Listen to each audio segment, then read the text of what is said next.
ನಾನೀಗ ಒಂದು wireless ಮೌಸನ್ನು order ಮಾಡಿದ್ದೆ ಫ್ಲಿಪ್ಕಾರ್ಟಲ್ಲಿ. ಅದು ಬಂದಿದೆ. ಅದನ್ನು ಈಗ ಅನ್ಬಾಕ್ಸ್ ಮಾಡ್ತಾ ಇದ್ದೀನಿ.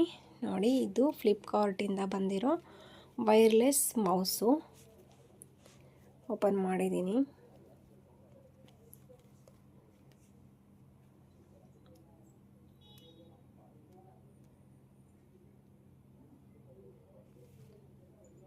ಜಾಗ್ವಾರ್ ಜೆಬ್ರಾನಿಕ್ ಅಂತ ಇದ್ರ ಹೆಸರು.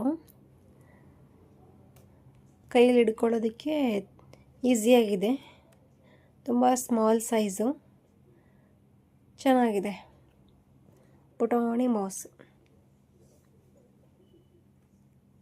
ಈ ಥರ ಒಂದು ಕೆಳಗಡೆ ವೈಟ್ ಕಲರ್ ದಪ್ಪ ಇರೋ ತಿಕ್ಕಾಗಿರೋ ರೊಟ್ಟಿ ಥರ ಹಾಕಿರ್ತಾರೆ. ಅದ್ರ ಒಳಗಡೆ ಟ್ರಾನ್ಸ್ಪರೆಂಟು ಪೇಪರ್ ಥರ ಇರುತ್ತೆ. ನೋಡಿ, ಇದು ಮೇಲ್ಗಡೆ ಇರೋದು ಟ್ರಾನ್ಸ್ಪರೆಂಟ್ ಪೇಪರು. ಇದೆಯಲ್ಲ, ಇದು ವೈಟ್ ಕಲರ್, ಇದು ರೊಟ್ಟಿ ಥರ ಇರೋದು. ಇದನ್ನು ತೆಗೆದ್ರೆ ಅದ್ರ ಒಳಗಡೆ ಮೌಸ್ ಇದೆ. ಈ ಮೌಸನ್ನು ಹೇಗೆ ಲ್ಯಾಪ್ಟಾಪ್ಗೆ ನಾವು ಕನೆಕ್ಟ್ ಮಾಡೋದು ಅಂತ ನೆಕ್ಸ್ಟ್ ವಿಡಿಯೋದಲ್ಲಿ ನಾನು ಹೇಳ್ತೀನಿ. ಇದು ನೋಡಿ, ಇದು ಟ್ರಾನ್ಸ್ಪರೆಂಟ್ ಪೇಪರ್ ಥರ ಇದೆ. ಇದು ಮೌಸು. ಇದೆಯಲ್ಲ, ಇದು ಬಟನ್ ಏನಕ್ಕೆ ಅಂತ ಗೊತ್ತಿಲ್ಲ. ಇದು ಬ್ಲಾಕ್. ಇದು ಸರ್ಕಲ್ ಥರ ಇದೆಲ್ಲ ರೌಂಡ್ ಶೇಪಲ್ಲಿ ಇದು ಮೂವ್ ಮಾಡೋದಿದು. ವೈಟು ಬ್ಲ್ಯಾಕ್ ಎರಡು ಕಲರ್ ಮಿಕ್ಸ್ ಇದೆ. ಇದು ಹಿಂದೆಗಡೆ ಇದೆಯಲ್ಲ, ಇದು ನ್ಯಾನೋ ರಿಸೀವರ್ ಅಂತ ಏನಿದೆ ನೋಡಿ.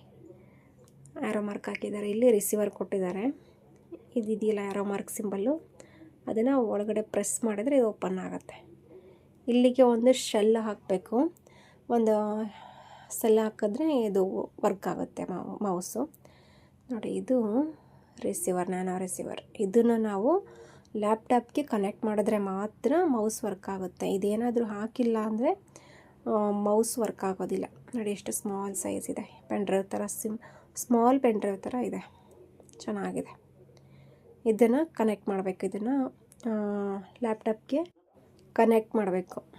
ಇದರಲ್ಲಿ ಇಟ್ಟಿರ್ತಾರೆ, ಸೇಫಾಗಿರುತ್ತೆ. ಇಲ್ಲಿ ಅದಕ್ಕೂ ಸ್ಪೇಸ್ ಕೊಟ್ಟಿದ್ದಾರೆ ನೋಡಿ ಮೌಸಲ್ಲೇ, ರಿಸೀವರ್ ಇಡೋದಕ್ಕೆ. ಅಲ್ಲಿ ಇಟ್ಬಿಟ್ಟು ಕ್ಲೋಸ್ ಮಾಡಿದ್ರೆ ಆಯಿತು. ನ್ಯಾನೋ ರಿಸೀವರ್ ಇನ್ಸೈಡ್, ಇದ್ರೊಳಗಡೆ ಇದೆ ರಿಸೀವರ್ ಅಂತ. ಇದು ಆಫು ಆನು. ಮೌಸ್ ಆನ್ ಬೇಕು ಅಂದರೆ ಆನ್ ಮಾಡ್ಕೋಬೇಕು, ಆಫ್ ಬೇಕಂದರೆ ಆಫ್ ಮಾಡ್ಕೊಳ್ಳಿ. ಇದು ಕೆಳಗಡೆ ಇದೆ ಸ್ವಿಚ್ಚು. ಇದಾಗಿತ್ತು ಇವತ್ತಿನ ವಿಡಿಯೋದಲ್ಲಿ ಒಂದು ಸ್ಮಾಲ್ ಮೌಸನ್ನು ಅನ್ಬಾಕ್ಸ್ ಮಾಡಿದ್ದು. ವಿಡಿಯೋ ನೋಡಿರೋ ಪ್ರತಿಯೊಬ್ಬರಿಗೂ ಥ್ಯಾಂಕ್ ಯು ಸೋ ಮಚ್.